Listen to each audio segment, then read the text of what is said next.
they never believe me. Yeah, I would never drop the ball, I know I make it look easy. Yeah, Mayweather with the defense. I don't care what a critic gotta say, I got them picking up the pieces. That to me, you really playing with your life, I'm about to come and run it all back. I'm the new era, about to snap back. You ain't fitting for it, cause you all cap like. Hold up, I shoot my shot, wait, hold up. I'm really about to run this, go up. You know it's all net when it go up. Ain't got no other plans, you don't need to understand, ayy. We on overtime, you don't need to understand, ayy. You just show them how to do it when you don't know what to say. Tell me how you plan to win if you plan to play it safe. Moving fast, already gone, yeah, but you bringing me back. Try to double cross me, dog, just let me relax. Stop assuming what we doing.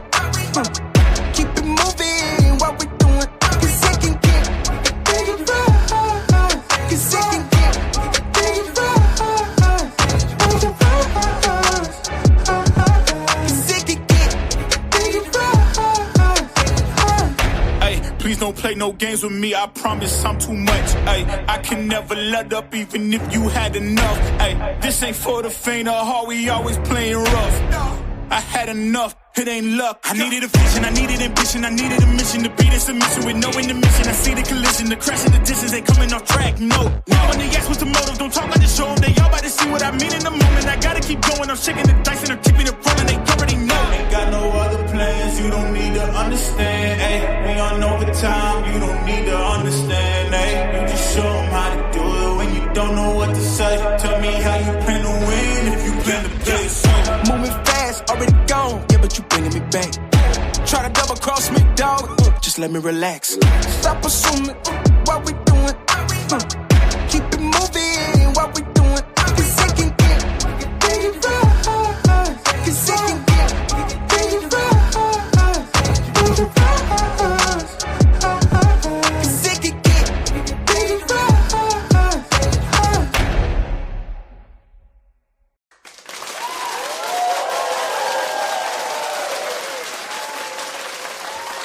Hey, TP, what it do? What's good? What's good? What's good? What's good? What's good? Salute to everybody in the building, man. Clap it up one time.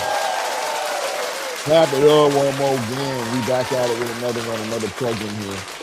Running a little late today, chasing my tail a little bit, as I normally am, man. That's what happens when you work a full-time job and you're running around. You got all type of responsibilities and accountability that you got to have. But we in the building, man. Salute to everybody in the building, man.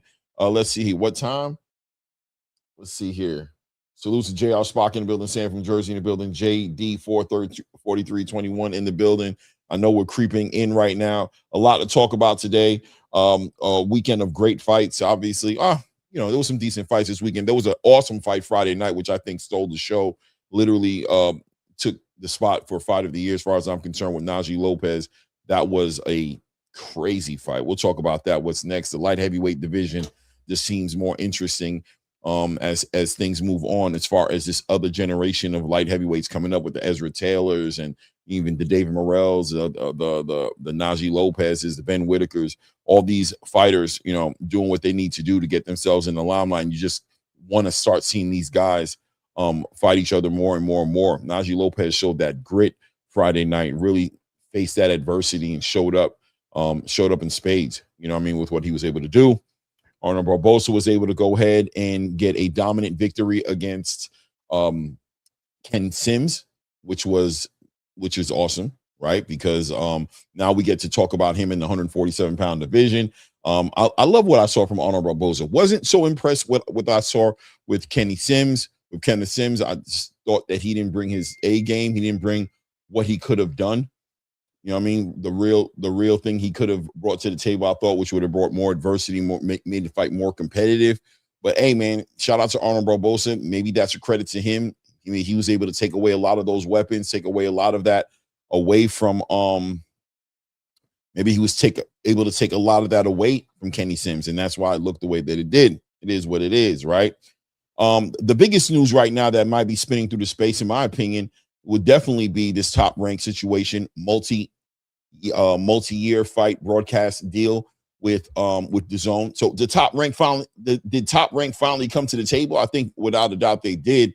We got to talk about what that means for the American boxing space, because that is a deeper conversation now, because there were questions, obviously, going into this year about what Top Rank was going to do, not only as a company, but what were they going to do with all the talent that they have? Because Top Rank may be one of the most stacked promotional companies in the game, as far as American boxing is concerned, for sure.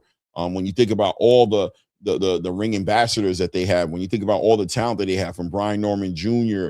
to Bruce Shushu Carrington, to Abdullah Mason, to Emiliano Vargas, to even young and up and coming contenders like Scooter Davis. And these fighters who need the activity, they need to be on the biggest stages, and they need to be exposed, showcasing their talents to the whole entire world. Top Rank having that responsibility, seeing Xander Zayas and Abbas Baharu, fight for a unified champion, and watch Xander become the youngest unified champion in the space on Tubi, was definitely an interesting experience. And you'd have to ask yourself, was that wasted to a certain degree? Wouldn't that have benefited being on a bigger stage, and being in front of a bigger audience? So Top Rank makes this power move forward in doing that. Now we can start talking about some real fights being made. We can talk about the across the street politics as well of the American boxing space that seems to be dissolving right in front of our eyes, right? The across the street politics isn't gone yet. I don't want to get you guys too excited. It's not gone yet. There's still going to be these conversations. It's okay. But without a doubt, bringing these guys all to the same network definitely takes a piece off the board, an obstacle out the way. Now we can start having more honest conversations. We can start seeing the fights that make more sense, as far as like a Bruce Carrington unifying at 126. How does that happen without him being a Ring Magazine ambassador and waiting for a Riyadh card or a Ring Magazine card to be able to do that? Now it changes up a little bit. Maybe we can talk about a Queensberry Top Rank cross promotion deal where we see a Bruce Shushu. Well, I mean, what am I talking about? Maybe we can talk about a Bruce Shushu character versus a Brandon Figueroa, because I almost forgot Nick Ball lost against Brandon Figueroa, right? But maybe we can start seeing some cross promotion that makes sense. Abdullah Mason potentially fighting maybe a Floyd Schofield Jr., right, on the Zone platform where Golden Boy is at right now. Floyd Schofield can finally get his fight and become a WBA lightweight champion. There's all these different conversations that can be had now that probably just didn't make any sense to really have them before this deal happened. So we'll talk about that for sure. Shout out to everybody who's stepping in the building, man. Akeem Blake in the building says, what did I claim my bad about the other night? What happened the other night, Akeem? I don't know what happened. Let me see here. Akeem Blake says, Clay, I told you Bill Haney's request for Vegas looked like it's going to happen. Devon's hometown. Yeah, we're talking about the Rolly Romero. Yeah. I mean, I think that was destined to happen without a doubt, man. Shout out to Big Mason in the band. Said, Clay, what's good? What's good with the chat? I love if those top ranked fights end up on Tubi. Live cut off. Oh, yeah, I got you. Yeah, I didn't know what happened. I figured you just had to go, or so, I'm kind of used to that stuff, man. I didn't even look at it twice, man. I really didn't think about it. I figured, people do that all the time. Stuff comes up, you don't have to tell us, hey, man, I gotta go all the time. Sometimes things come up, right? But I appreciate you jumping on the panel Saturday night. Great talking to you, man. I want to provide a way for that to happen more often. You know what I mean? Definitely want to provide a way for that to happen more often. But yeah, man, so many things to talk about. But really, we'll be talking about that. I got news or rumors or potential Ryan Garcia versus Teofimo Lopez. I'm not too sure what to make of that. I mean, I'll give my opinions on it as well. We'll speak on it. I do have a clip from Ryan Garcia. Kind of, I understand where people are coming from with the whole idea that might be the fight on the table. Once again, if we're going to talk about something like that, another fallen champion comes right off of a loss and goes right into another championship fight. It just speaks to the sanctioning bodies. It just does. You know what I'm saying? It speaks to the sanctioning bodies. It speaks to the current state of the not so traditional, but I say traditional space of boxing based off of what the status quo is. I think it speaks on that a little bit. And just, I mean, look, man, for whatever it's worth, sure, have at it. As far as that WBC title being on the line, who's being skipped over now so that Teofimo Lopez can come off of a loss, a dominating loss, devastating, dominating loss at a weight class beneath that division, go up to 147 now, and now walk into a championship again. Where's the argument? Where does it make sense? How can you make that make sense to a boxing fan who's watching boxing and trying to get a hold of what's going on? Where's the consistency? Where's the honesty in that? It's just difficult to not speak to that elephant in the room when things like that get done. We're watching the WBC do the same exact thing with William Zepeda and Lamont Roach, fighting for that vacant WBC title. It's just those shots. It throws shots at the whole entire system, and that sucks, unfortunately. But stylistically, the fight can be a good fight. As far as Teofimo Lopez and Ryan Garcia, they have faces.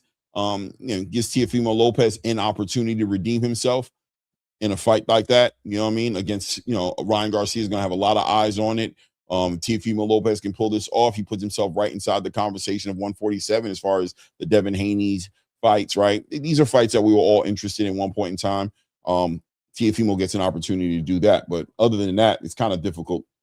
It's kind of difficult to to take that seriously. It is what it is. Anyway, before we move any further, man, let me go ahead and bring up my guy, man. You guys know who it is, man. Y'all love to hate him or you hate to love him. It is what it is. We're going to talk that boxing today. Shout out to my guy, Angelo Reyes.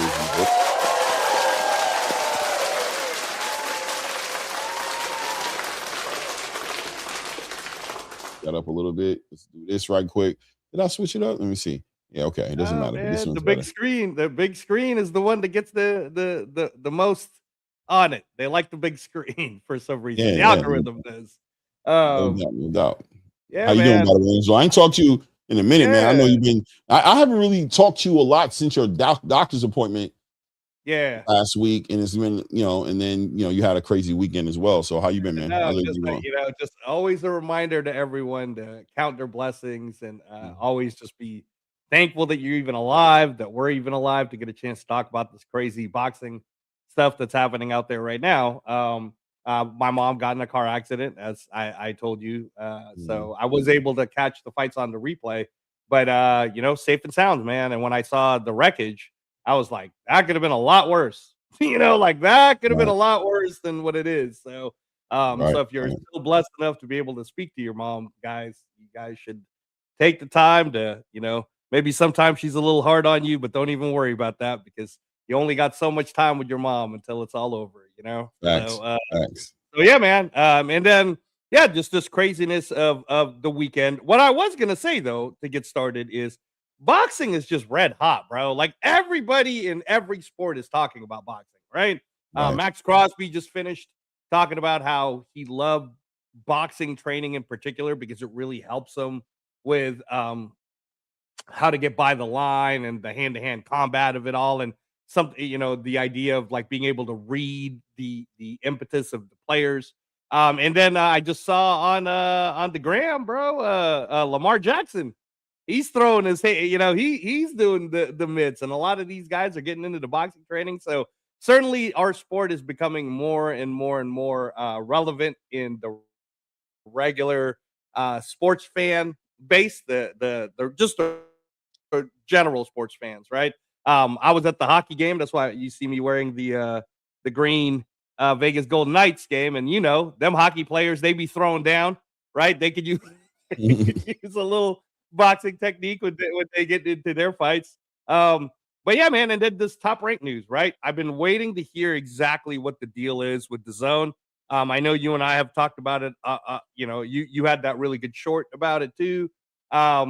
I think I agree, where you and I definitely agree is that this is great for the fans and great for the fighters, which is the two things we really care about the most. We don't care about the promoters that much. We don't care about, we care about the sport growing, and that's great. How this all plays out, man, I mean, the only thing I hope really does happen is what you told me you think is going to happen, which is Xander Zayas versus Boots Ennis. I think that's one of many fights, right? I think, that's definitely a move in the right direction, and I think that helps that conversation move along a little bit easier now that with Matchroom and Top Rank being on the same network. But at the same time, the American boxing has been suffering from something for a while now with these different network deals and these quote unquote across the street politics. it does put into the crosshairs the elephant in the room, right? We speak kind of like directly to that little thing right there that's been a big obstacle in the conversation and making the biggest fights, which is you're on that side of the street, you're on this side of the street. So bringing them on the same platform, it seems to be like a move in the right direction. And once again, as a boxing fan, I am excited for that. Now, is Top Rank going to be able to leverage this deal in the right way to make this interesting? And I think that's the direction you were going in when we talked about it, as far as what are you going to do with your fighters when it comes time to re-sign these guys as contracts come to an end? You know, how do you keep these guys over at Top Rank if you're not able to offer them the most lucrative deals on the biggest networks? You know, the Zone is still a network that struggles in different kind of ways.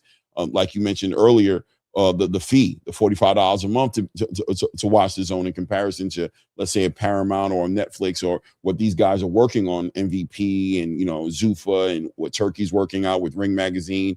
It still has that. There's still that in the room that needs to be addressed. So, but without a doubt, the fighters, while Top Rank is figuring that out, at least have a platform where they can fight and they can make the biggest fights.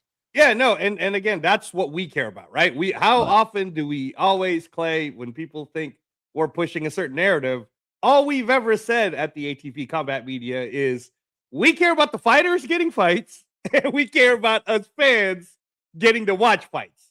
That's what we care about. We don't care about this whole this person's not fighting that person. It's annoying, but we keep everything moving. And you notice that Andres Cortez, who's an undefeated Vegas up and coming guy, he was with Top Rank, right? Got to 28 fights and he left.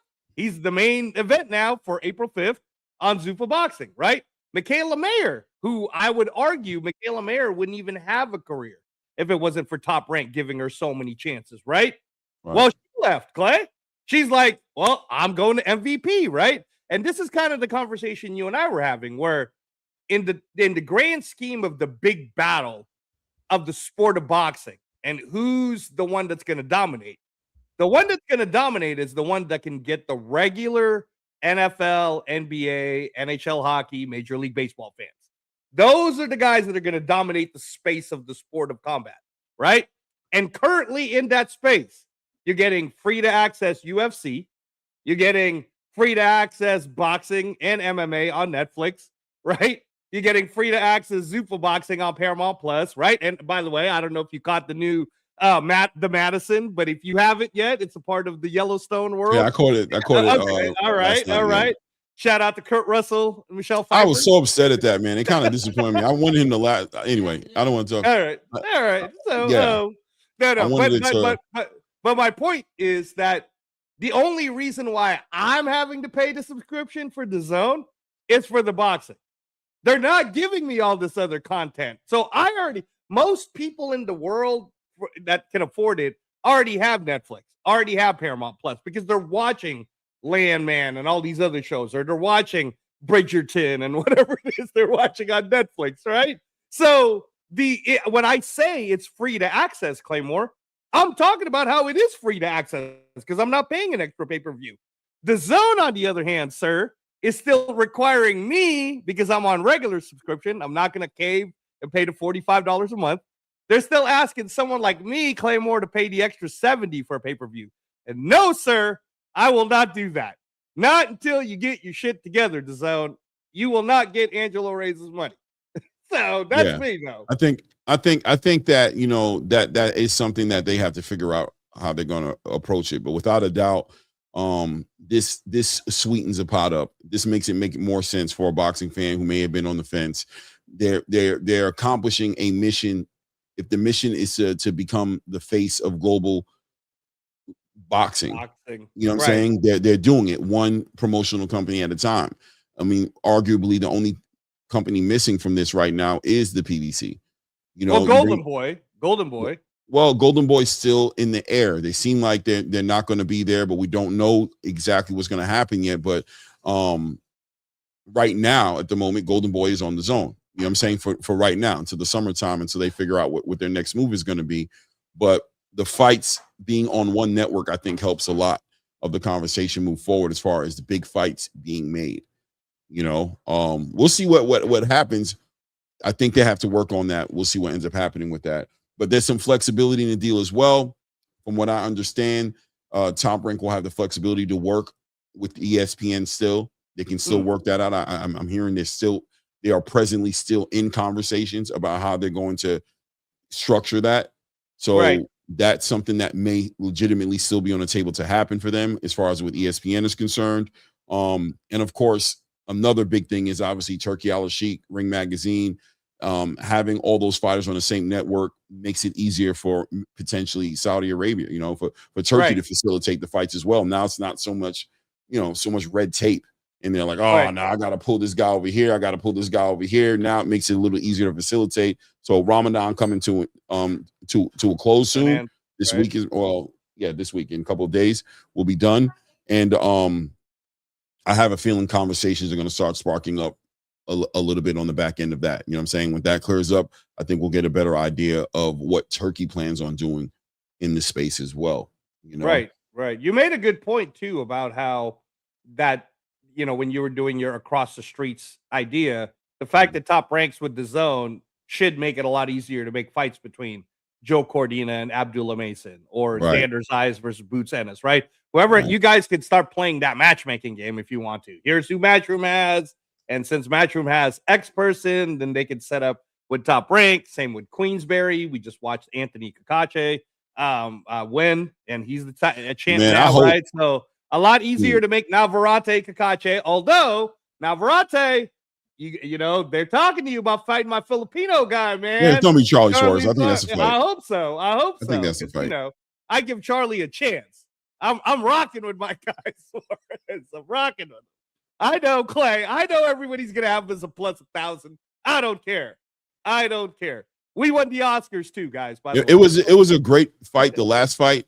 I'm not going to lie to you. This time around, I am going towards Navarrete more confidently. I think he has the experience now. They've been in the ring with each other, and I think fighters just sleep on each other at times or sleep on their careers at times. They start riding that momentum of who they are, but I think in that fight against Sugar Nunez, Navarrete showed that he's capable of a lot more, that there's wrinkles to his game, that he's able to do more. So the question is he going to do more?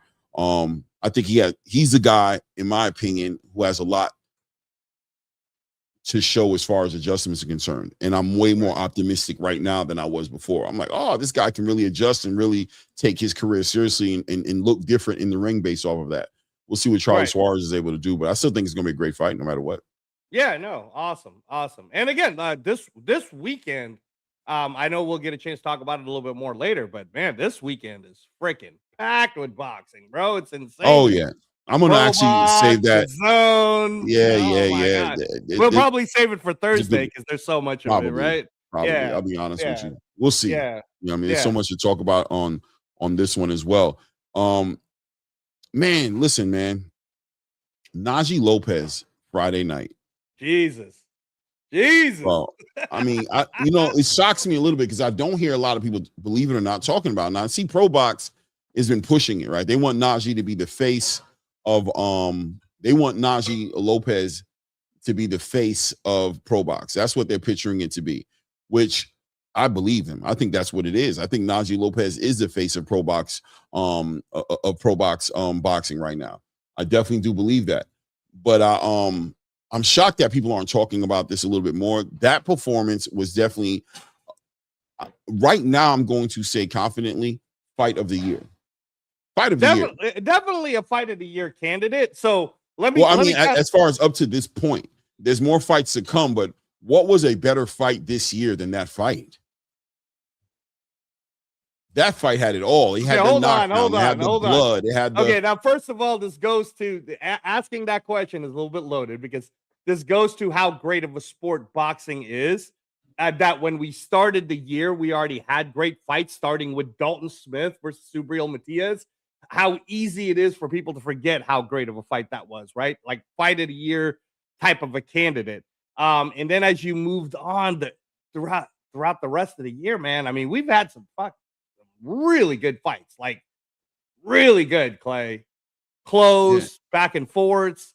Like what was I guess recency bias. Okay, look, recency bias would tell you that the Najee Lopez versus what's the guy's name? The Mexican guy. Manuel Gallegos. Thank you, Gallegos, right? Najee Lopez versus Gallegos is a good fight. But to also, when you said you're surprised not more people are talking about it, this is my entire point when I get killed about this. Pro Box is great. It's awesome. It's free on YouTube. You know why not more people watch it, Clay? Because they're not doing enough promotions to the casual sports fan. Like the regular NFL, Major League Baseball, they don't do. Gary Jonas has to figure out a way to not stop catering it to us, right? This was what I was saying when I say I'm getting killed. Zuffa Boxing, when they advertise, they're not advertising it to you and me, Clay. They already know that they're either going to get us or they won't, but they don't care about us. We're not the base. They're trying to get NFL fans to pay attention and Major League Baseball fans to pay attention. And so let me ask you this question. If Najee Lopez versus Gallegos would have been a Zuffa Boxing main event, would it have gotten more attention or less attention? It probably would have gotten more without a doubt. Of course, it would have gotten more because just on the UFC promotions alone, just the UFC fans alone watching that fight, and just the UFC fans going, "Oh my God, did you see that fucking fight? That was crazy," right? So that's the reason why you're not hearing a lot more people talking about it. But I was texting it to people. I was sending them the link, Clay, like on Sunday, and then on Monday, even Monday morning, I was sending the individual link of Najee Lopez versus Gallegos to all my Raider fans, my Raider peeps, and everybody. I was like, listen to me. The best fight of the entire weekend was this one. Go watch it. Because it was that good, dude. It was back and forth. Najee's bleeding, right? He's getting knocked down. He's coming back. It was awesome. It was fantastic. I wish it had more viewership just like you. I wish more people saw a fight like that right there. It just is a big signature fight for Najee Lopez. But I mean, the future, regardless, looks bright. You got to ask yourself, is Gary Jonas going to be able to get him where he needs to be? Because at this point, Najee's outside of he's not he should be getting pushed to be moved away from the domestic space. He's a potential global superstar if you give him these fights, right? Right. That's what I'm saying. He's not there yet, but he's a fighter who's like, okay, at this point, right? How do you move forward with him? Because I want to see him in there in the conversations with the Willie Hutchins, with the Joshua Boatzis, with the Ben Whitakers, with the Ezra Taylors. I want to see him get put into that conversation without me just knowing it, because it's me just knowing it, but it's a boxing space aware of this, of who Najee Lopez really is. I mean, he put in some real pain. Right. You and I are aware of who Najee Lopez is, and you've been talking about Najee Lopez for a while. You know me personally, as much as I like Najee Lopez, especially now, what is he now? 16-0, with a 90% knockout rate. It's great. I still believe that given a chance, Ben Whitaker might still beat him, bro. I'm still a Ben Whitaker guy, right? That's where you and I are gonna. We don't know. Yeah, we don't know who wins these fights, right? Right. It's just, but the fight is about the fight. No, but Najee fight. Who knows who wins?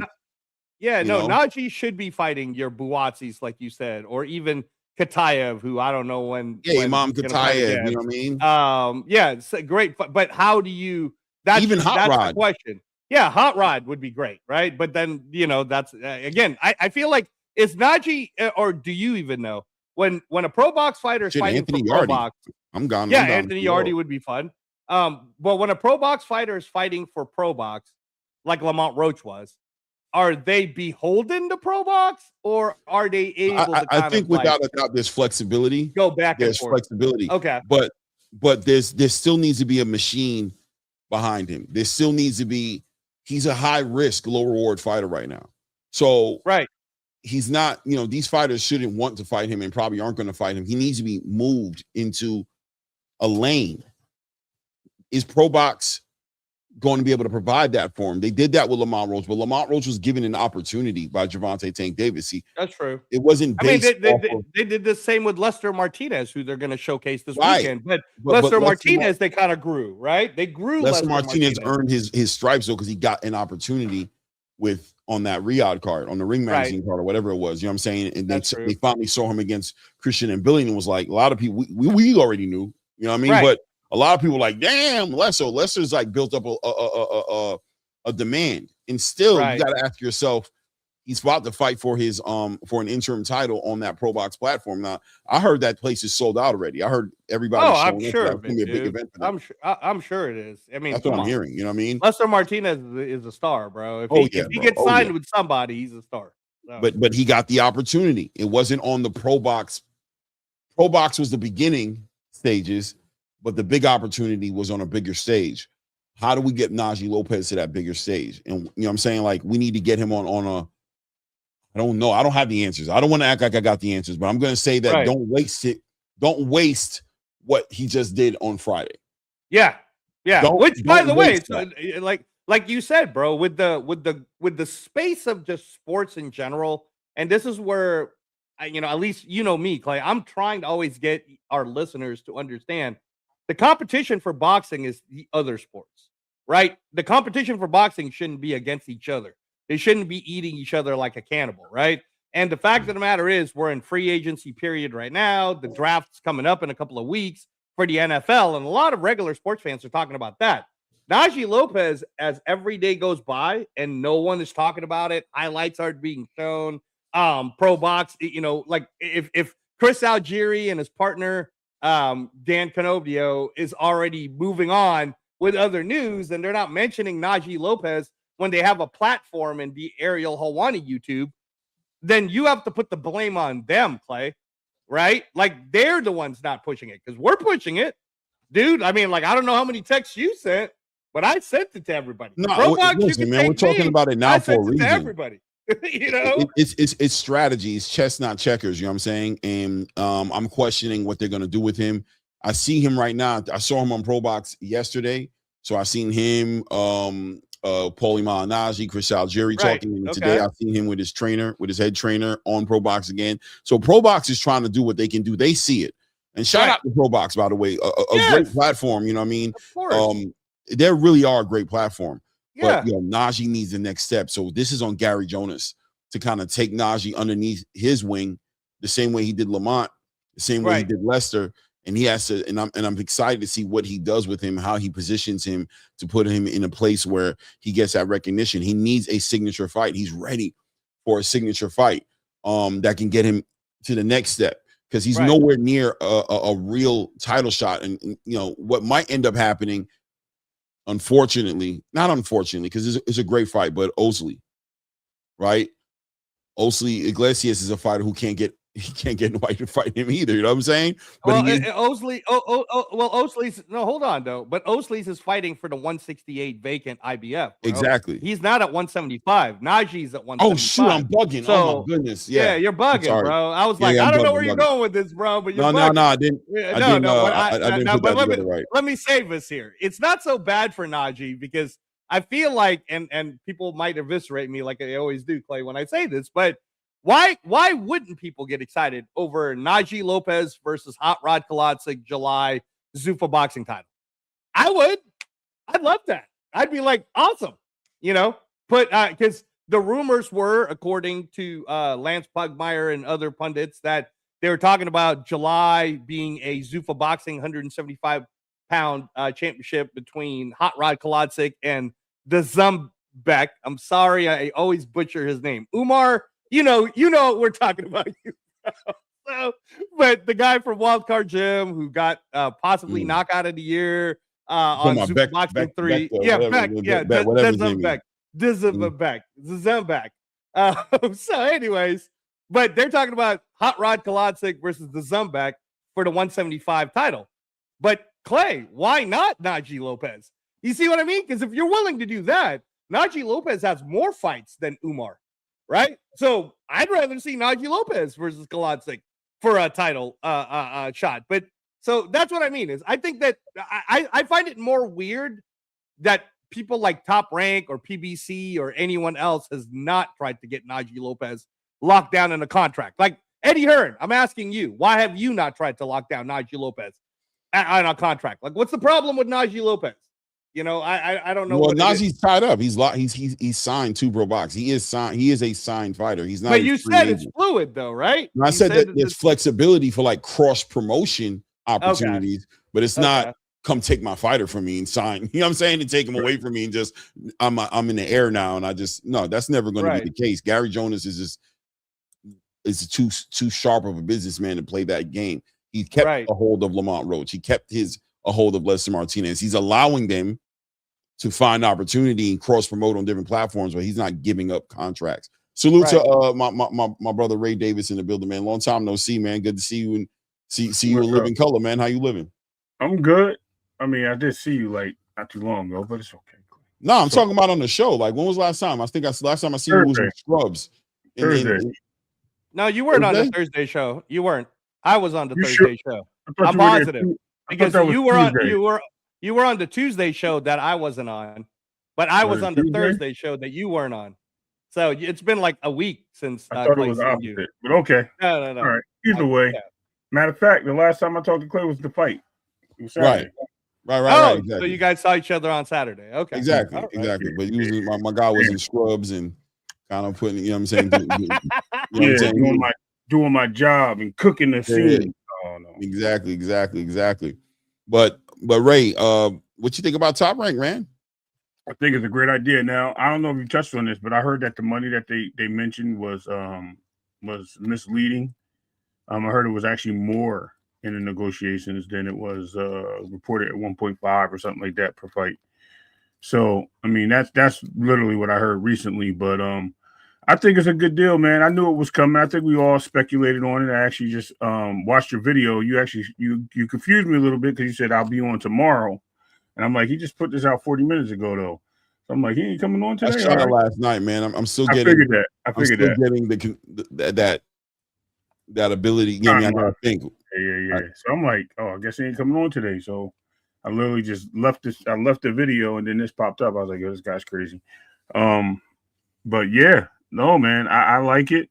I think it bridges gaps. I think it gives more fighters. And you know what actually made me think about? This is funny. You guys are gonna understand where I'm coming from. It made me think about Echo, right? In the sense of I haven't seen Echo in a while. Shout out to Echo. But he knows everything about American boxing. He knows everything about boxing globally, right? Like almost like Angelo. Angelo feeds into different what's the names across the world, right? Different timelines or whatever you want to say, time zones. He's able to connect more. Where you and I, Claire, we tapped into those spaces because we want to know the sport. We can have a conversation about a fighter that nobody talks about or knows about. And then they're like, oh, okay, now I know who this guy is all of a sudden. So Echo, and it shows like the whole stable of Britain or things like that. These guys are watching American fighters. They're not sitting there saying, oh, American fighters, like we here in the States, oh, we only want to watch American boxing. We only care about American boxing. We don't care what happens over there. No. We just now gained more access to boxing as fans, even casual fans. This is broad. This brings a bigger picture because now with the DAZN platform, the cross promotion may be significant to the American boxing fans. And I think this is where it goes. And I think now we're going to be able to tap into the Echo scene. We're going to not only see Top Rank Boxing, which is an American platform, we're going to be able to say, oh, there's another boxing match coming on. Oh, who's this guy? All right, let me sit down and watch some boxing. We'll be able to tap into boxers from England, boxers from Ireland, boxers from Eastern European, maybe even some Pacific boxers, or to say Southeast Pacific. So we'll be able to tap into more, and I think this is going to give us more of a broader space as a boxer fan, even as a casual, where now we're going to learn the games, and I think that's what's important about this, and I think it's a great up for boxing, to say the least. Yeah, the cross promotion and not only cross promotion between the promotional companies, right? And obviously those fights, but without a doubt, the international exposure for a lot of these fighters that are on Top Rank. right? These guys get to fight in front on the Zone app. They're going to be available for the whole world to watch, and we'll see a benefit from that as well. I think it is a great thing. You know what I mean? I think it's one step forward for American boxing. But like Angelo said before, I don't know as far as Top Rank is concerned. It felt like a survival move. I mean, to be honest, Ray, that's what me and Clay were talking about, is that it's good. Look, we care about the fans and we care about the fighters. So the fighters are going to get paid. Great. Awesome. You're going to get activity, which is one of the biggest reasons why so many fighters were going to Zuffa, is the activity. So good for you, Top Rank. Now you're going to make sure that they're going to be even more active. And by the way, shout out to Top Rank for having not had a television deal since July of last year. It's been like about 9 months. Yeah. And they were still able to do little sprinkles of, hey, I'm just going to have you fight on Boxeo, and I'm going to have you do this, and I'm going to have you do that, and you're going to go on Tubi. So shout out to you guys for keeping your fighters active. But at the same time, this is what I said. Andres Cortez was one of your bigger stars. He's gone. He's main eventing at Zuffa April 5th. Michaela Mayer was one of your bigger stars. She's gone. She's with MVP, right? So when you were talking about that budget, let's even pretend for 1 second, Ray, that it's 10 million, right? Let's say they forgot a zero. $10 million is nowhere close to the 100 million that Zuffa Boxing is playing with. So at the end of the day, when the contract runs to its end, how does a company like Top Rank be able to basically hold off all the fighters that Zuffa wants? Like, I want to address something that I heard Two Tone say on Najee's Cigar Talk show yesterday, Clay. I don't know if you caught it, right? I was mainly, shout out to Najee. You know, he's a super cool guy. He's doing shows on these Sundays, but the only reason why I really tapped in is because of Carolyn Dubois. And you know that Carolyn Dubois, you know, that's my girl, man. Carolyn Dubois. She's gonna put it on on Alicia if ever it happens. But anyways, Two Tone comes on at the end, and he was referring to Zuffa as if it was like where fighters go when you're not good enough to fight on the regular other promotional stage, right? And I'm like, first of all, bro, Zuffa, the way it works is it's like getting drafted to the NFL. You got to get a call, because there are plenty of fighters out there right now who aren't getting that call, and they're good, but they're not getting a call. But for all I know, me and Clay are talking about Najee Lopez. Najee Lopez might have been one of the people that already got a call, and they're just waiting for that contract to run out, right? And that's my point, Ray, is that this is good for us. We're going to get a chance to see all of these top rankers that we haven't seen come up. And now we'll be able to make fights like Cordina, Abdullah Mason, Xander versus Boots, hopefully, right? Stuff like that. Like Matchroom 5 versus 5, Top Rank versus Matchroom. That'd be amazing. Right. In 2027, though, Ray, which is next year, how does a company get more money? How does the Zone make more money so that they can give more money? And that's the business part that we're not going to get into it too much, but that's why I still am like, this is good for us. I don't necessarily know if it's the what Top Rank's plan was. I think that for me, it's a step-by-step process, because it's very important for American boxing promotional companies to get on an accord. Right. They've been separate, and there's been a civil war here for so long. Right. While that's been happening, boxing's been moving around the whole world. And we need to destroy the across the street politics. We have to get past this. This is a step in that right direction. No one promotional company is able to garner enough money or resources to put on big enough fights to compete with a mega machine like Ring Magazine. Right. What the Ring is doing, and now Zuffa is doing. Right. I don't know what was said in with Two Tone and Najee specifically, but I'll say this. To a certain degree, I understand where Two Tone's coming from, because the fighters who are going over to Zuffa, the fighters are not the 3%, 1%, right? They're not going over there as easily because they don't have to. They don't have to. They're able to we got to remember that the end goal for a Zuffa fighter is to end up on the big card for Ring Magazine or Riyadh season, whatever it is. That's their goal. Exactly so if you're a fighter who's already garnered the intention to become, like, let's say, a Ring Magazine ambassador, or you're already able to get certain big fights or monies, being independent and not being locked down into a contract. You got fighters who aren't interested in right now in their career fighting 4 times a year. Fighting 5 times a year. A fighter like Shakur Stevenson wants to fight twice a year.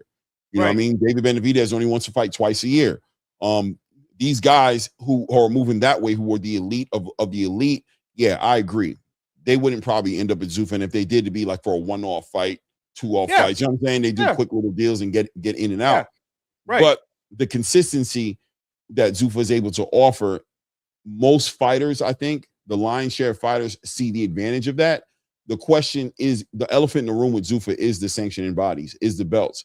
Because although some people don't want to acknowledge it, without a doubt, watching Devin Haney do his interview the other day on The Ring, he said it. He stopped him. He said it. He kept it real. And I know a lot of fighters feel the way he feels. You've always talked about that too. That the fighters feel. Because even with Jai Apataya is an example of a fighter who 100%. Feels this way. But now, again, to push back on your point, right? My point is that Two-Tone makes it seem like it's easy to get into Zuffa, and it's not. You have to get drafted by them. They have to hand select you. They're not just taking on all comers like there's some open door. Secondly, Zuffa, as you've seen, which is now only going into their 5th show. So they haven't even been around that long, Clay, and they're already a threat to the regular system that's been around, that's been going on for so long, right? They're already bending their own rules, or not the rules, but like what was originally said. Now it's already changed, where Dana's already sitting there going, yeah, man, some of these guys have these dreams, and if they want to facilitate that dream, I'm not going to get in the way with it. So I still say that by 2027, it'll still come down, Claymore, to, and you'll understand this, right? Because we're paying attention to free agency period. By the way, shout out to your Pittsburgh Steelers, doing a hell of a job. Y'all just need a quarterback, but once you get your quarterback, you'll be all right. It comes down to, Claymore, to who has the most to spend in their salary cap. Right now, the team that has the most to spend in their salary cap is Netflix and Paramount Plus. And those two groups are working with MVP Promotions and Zuffa Boxing. That's it. Those are the 2 teams with the highest cap space. But I do understand where you're coming from, Clay. I agree with that. I do. Go ahead, Clay. You want to read that real quick? I can jump in there. Yeah, J.R. Sparks said something significant. I think that's what it comes down to. And this is the last. Well, let me read it. It says the fighters can feel however they want to. The alphabet belts are losing their legitimacy in the eyes of the fans. Thank you. Without a doubt, that is still the last domino that right? You know what I'm saying? Like it's still the elephant in the room is like the fighters. You got a lot of fighters who are like, there were rumors circulating that Hitchens was literally like, I don't know, they're gonna take my BF belt, gonna be don't count for nothing when I go over there. But I heard they got over that real quick. You know what I'm saying? Yeah. I'm hearing that. And Berlanga's already signing with Zuffa, by the way. Breaking news. If you guys didn't already know, Berlanga's already. Oh yeah, already. Those are the Zuffa boys. I call them the Zuffa boys. Yeah, in fact, oh no, I was just gonna say, Zuffa boys are gonna be Edgar Berlanga, Richardson Hitchens, and Teofimo Lopez, in my opinion. I think. So I was gonna tell you, here's what's funny. I sent it to you guys, but it got erased. So Berlanga and Tio and Hitchens were all dancing. Yeah, I've seen it. Like on the table. I've seen it live when they I noticed everybody on the comment wasn't saying anything about it. They were just fired this, fired that. I was the only one, Ray. I don't know if you saw it. I commented. I was like, does anyone notice that they're in the headquarters of Zuffa Boxing? Or is it just me? Right? And then a few minutes or 30 minutes after that, they took it out. Right? And I'm like, yeah, man. Like, do you guys not know that that's the Zuffa headquarters? So all 3 of those guys are going to end up signing with Zuffa. As to your point, you even heard the situation. I mean, Zuffa's doing a lot of great things for boxing. They're moving well. It's still a growing platform. It's still a need to know situation. I like the fact that you mentioned that it's a league, which may turn sanctioned. We don't know what it's going to be. And I don't mean sanction as is, they're going to charge. Right. But what I'm saying is they may get into talks of being their own promotional company, to say the least, and move fighters accordingly. We don't know how that's going to turn into the near future. Wait. Hold on. What do you mean promotional company move them accordingly? Well, Like add you know that the fighters are on Zuffa are representing Zuffa, right? So basically, but they're a league. They're not a promotional company. So it's very possible that they may, when they get into these coach. These other platforms, or have to cross the street or get in a ring card or things like that, they have to be represented as a promoter. And Zuffa may have to be that promoter to represent that client or that boxer. All right, so wait, I just want to slow down so I can grab it with what you're saying. So you're basically saying like the fighters who are, if they're going to, and I kind of see what you're going with it. I'm hoping this is where you're going with it. I'm thinking this is where you're going with it. That fighters who are on the traditional side, the current space side, unified champions like Ja Batai, for example, that they need to be able to sign those fighters and keep those fighters. You need to be able to manage their careers where they are to a certain degree and represent them in a different capacity than just Zuffa, not just Zuffa League, but Zuffa, the promotional company, who's representing a sanctioned body champion who's looking to unify and looking to pursue things. How does that look? And I agree with you 100%. Yes, exactly what I'm saying. I'm glad you caught that. Hopefully everybody else understands it, and thanks for the breakdown. But yeah, absolutely. I think that's going to be a great thing moving forward as it changes and grows. As you just said earlier, little things are changing. You know what I mean? They have to put the pieces together to grow the platform, and they're doing well. As far as traditional boxing or things like that, people are not suggested to change. I mean, there's people that didn't like the change of Coca-Cola. They had to go back to Coca-Cola Classic. There's people that like football where the defense ran the game, and now this little protect the quarterback stuff, people hate it. Like it literally, football has drowned itself. Basketball is literally an abomination of what it was. People don't understand that basketball was a great sport. It was not built on everybody shooting threes and this and that, take it to the hole, get the dunks, showboating, things like that, crossovers, man to man the whole game, none of this zone crap, like they do in college, and it's watered down the game. So you have to look at it in boxing, and I'm glad Angela said it. The belts are watering down the game, right? So fans are starting to pick up on that. And with that being said, it's making room for MVP. It's making room for pro box. It's making room for Zuffa. Right? Just let me ask you this. Let me interject a little bit and ask you this, and throw this into the mix to say that in an ideal situation, what do you think a fighter wants as far as in a perfect world, right? I think, me personally, I think in a perfect world, a fighter wants what Zuffa's doing, but they want the sanctioning bodies to do it.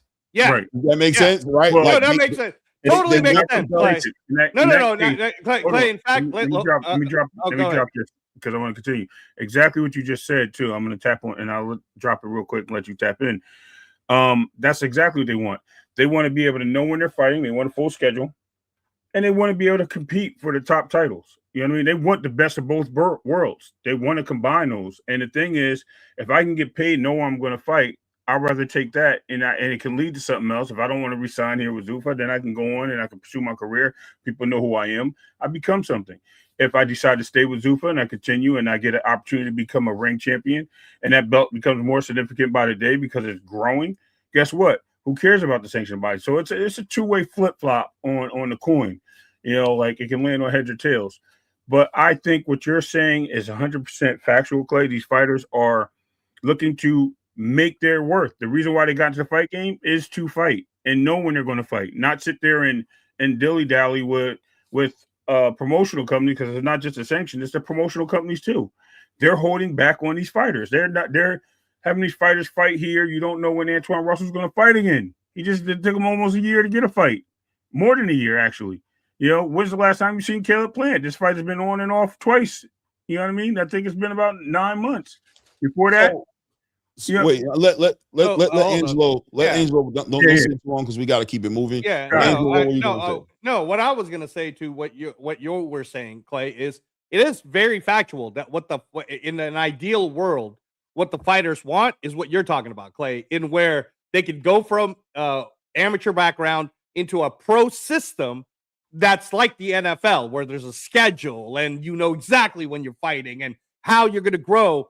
But then when you get up to that top 10 rankings, you also don't want to be held up by that side of the street politics. And that's what the belts were supposed to do. The belts were supposed to force you, like, hey, man, specifically the sanctioning bodies, right? Like, the sanctioning bodies. Yeah. Which is right. Promotional. But that's why I'm paying you the fees. Is the sanctioning body supposed to say, hey, I'm Shakram Diasov. I'm supposed to fight for this belt. Let me interject right here and send it right back to you, right? And that's a point of contention as far as the purpose of the sanctioning bodies and the sanctioning fees, as far as where fighters draw the line in the sand and they ask that question, what am I paying you for, right? Not to say that you should not receive any money at all, but if indeed your job is to do something and you're not doing it, then what am I paying you for? I'll send it back. Exactly. No, and this is my point, right? Where everybody confuses this. A belt is not a promotional company. Their design is so that there can be a ranking system to go for said belt. Just like the ACC array is not a promotional company. It's just a region in college football, dude. Like, the ACC job isn't to promote. Their job is to have a ranking system, and you got to beat this person to get up to that person. That's what the sanctioning bodies are supposed to do. To which fighters are being charged up to as high as 3% of their pay, bro, in order for that to happen. But when you're Teofimo Lopez and you're coming off a loss, but then you can go ahead and fight for the WBC title right off the bat against Ryan Garcia, why? It makes you go, I don't understand. How does this all make sense, right? Right. So now we see Teofimo going into this situation. We seen Williams Zepeda go into his situation. The question is, what do they represent? I would say a 3 to 5%, maybe even 1 to 3%. Smaller, even smaller. You know what I mean? Section of boxing, right? Yeah, 1 to 3% small, section of boxing. Yeah, and this is what they talk about. Max Hold on a second, right? So how does it affect the 97%? In other words, that 1 to 3% is getting what they want. Where is the mentality of the 97% lion's share of boxing going when they're seeing that, right? What is the number 1, number 2, number 3 guy in the rankings of the Ryan Garcia situation? What's the point? How are they looking at it? Like, what the hell am I doing here? Exactly. And that's where the 97% of them are all thinking, I'm just going to go to the company, whether it's ProBox or Zuffa or whoever's going to keep me active and play along with this game. But this is the difference, Clay, and why you and I were getting so much pushback when we kept saying Zuffa's going to work. Watch, Zuffa's going to work. It's because what Zuffa did, and what Dana White in particular really did, is he changed the game. He was like, you can care about the sanctioning bodies if you want, or you cannot. Because all I care about is providing content to my channel and providing content to the fan base that wants to watch this. You could be a part of that movement, or you could be a part of the other movement, or you can go back and forth like Conor Benn might be going back and forth, right? He doesn't care because he has a certain goal that he wants to do.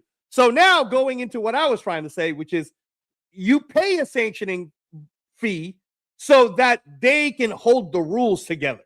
When they're no longer holding the rules together, the fans like us are like, that's not the real champ anyways, right? Like, that guy's not the real champ because we all know Jai Apataya is the real champ. Say in my face all you want about Zurdo Ramirez, Zurdo Ramirez will get his ass blown out, by Jai Apataya. Won't even be close, all right? So you can forget about that fight, and I know it won't be close because David Benavidez is about to blow his ass up. Yeah, right? And so what are we talking about? Everybody knows the best fighter in the world in terms of the cruiserweight division is Jai Apataya, to which now means the belt never mattered. The only thing that mattered is what the fans think. The fans go with Ring Magazine and what Ring Magazine's telling them. So now, Clay, I go all the way full back to what does the word promote mean? If you are a promoter, and this is what we were talking about with Najee Lopez, right? Your job is to actually let everyone know about the fighter that's signed to you. And if you're not doing that, don't get mad at your fighter when he goes to Zuffa. because you got Rayo Valenzuela holding a WWE belt in a WWE event a weekend ago. Where's Gary Antoine Russell at an event, bro? Is he on any events? Because Gary Antoine Russell is one of the best fighters in the world today, and ain't nobody know who the hell he is, Clay, except for us. All right, so let's send it over to Ray, and I'm going to ask Ray this, right? Fine, right? Let's bring it all the way back to the perfect world for a fighter. What does a fighter really want? Coming up into the space, a fighter sees WBC, the green and gold belt. He sees the IBF, he sees the WBA, he sees the WBO, and he has his dreams of holding all these belts together with a Ring magazine hanging in the middle. You know what I'm saying? And being the world, the true world champion, tried true in every sanctioning body. That's the goal. But you see Zuffa Boxing come into the game, and they say, okay, we come to address an issue in the room is the fact that these fights aren't happening. These fighters aren't able to see that. What Terrence Crawford did is crazy, because not only because of, you know, how competitive and how great of a fighter he is, but because it's very unlikely that fighters get an opportunity to do that. Shakur Stevenson probably won't see Undisputed again. And if he does, it'll be not again, once. You know what I'm saying? Not because he's not talented enough, just because they don't have to fight each other. You know what I'm saying? There's no rules saying that they have to fight each other. So in a perfect world, what does a fighter want boxing to be today, in your opinion? I think when it comes down to it, every fighter, and even young or old, whatever the case may be, they may see things as they enter boxing. But I think when they're talking to their coaches and they're talking to their teams, they're talking to other fighters and things of that nature, they want their name to be remembered. I think their legacy of their name actually is bigger than all the belts. But what do they feel? I know. As far as the belts are concerned, concerned, do belts matter? I guess I'll just say that. I won't be long-winded about it. All right. The prestige alone makes the belts matter. Now, for the boxers, that's what they see. They seen the green belts. They seen all these champions holding the red belt, right? I don't think too many people know that about the burgundy belt or the black and red belt. Why? Because they don't remember that the colors that strike you the most is red and green, right? They do know about the WBA. They do know about the WBO, because those are champion, like their current favorite fighters, or this fighter may hold those titles. So those names have become significant in itself. Now, at the end of the day, Undisputed means something. Being a ring champion means something to these young fighters, right? Because it's an accolade, it's a trophy they get to hang up on their wall, take back to their gym, inspire kids. It builds legacy. That's where I was going with this.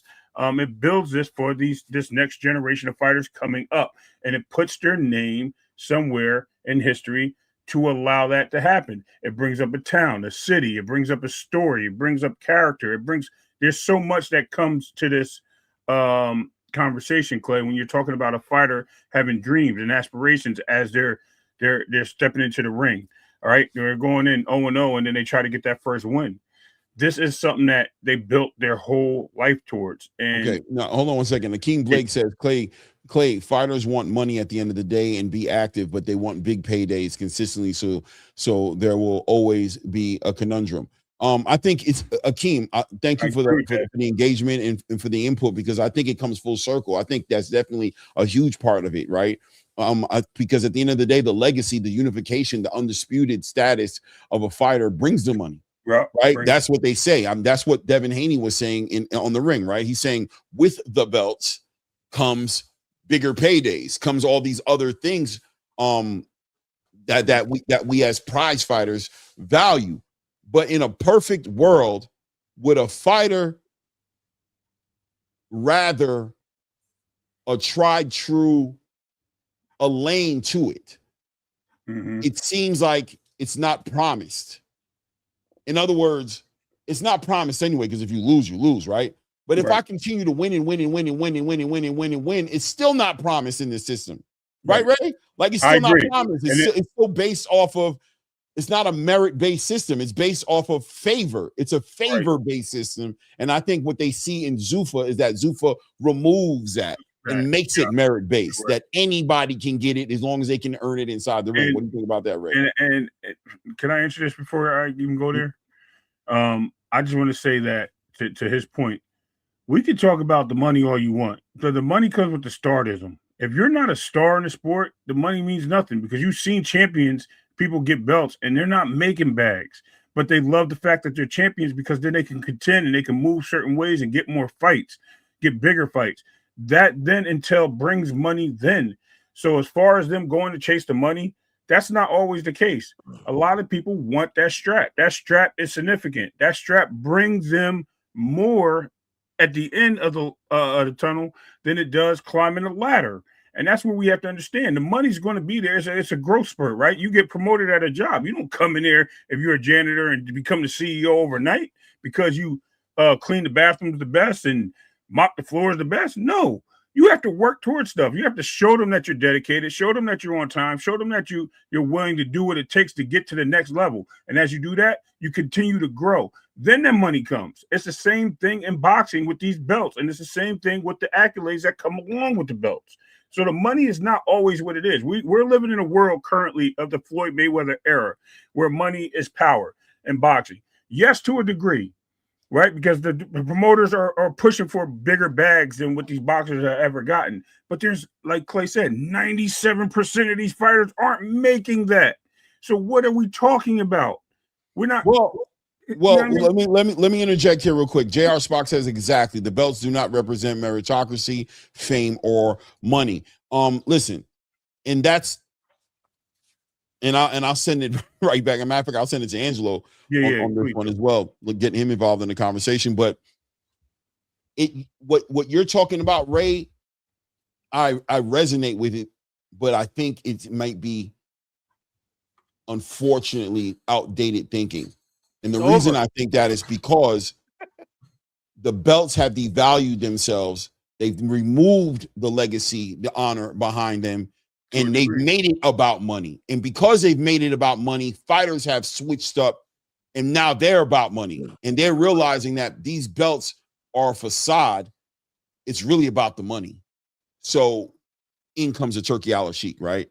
In comes some money, and it's hurting the belts because the belts aren't reading the room. The sanctioning bodies aren't reading the room properly, and they're not bringing back the integrity to the belts. They're not making the best fighters in the world wear their belt. They're making the most famous fighters wear their belt, the more popular fighters wear their belt, and it's not aligning with what you're talking about, Ray Davis, as far as why fighters wanted the belts in the first place.